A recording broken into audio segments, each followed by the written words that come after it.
Olá, galerinha do YouTube, tudo bem com vocês? Meu nome é Rafaela Schmidt. Só você pesquisar lá, Rafa e Gabi. Aí, gente, hoje eu vou ensinar vocês a fazer um aviãozinho de papel. Agora, gente, é assim.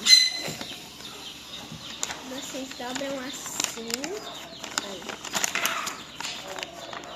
Pega qualquer folha. Dobra assim.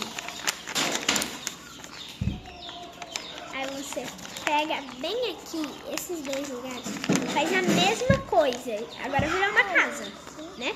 Mas essa casa, a gente vai colocar ela assim no meio.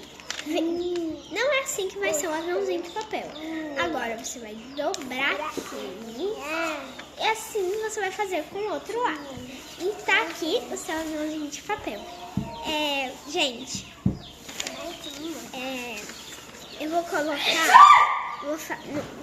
no nosso próximo vídeo, eu vou fazer uma bolsinha bem aqui, que eu pego aqui, né, e jogo, né, sem precisar ficar segurando na mão. É muito legal, gente, muito útil. Você pode levar para qualquer lugar.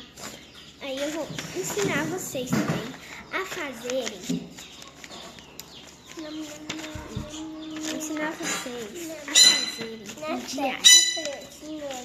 Gente, eu já fiz um meu, mas não é que eu vou descolar as coisas, né?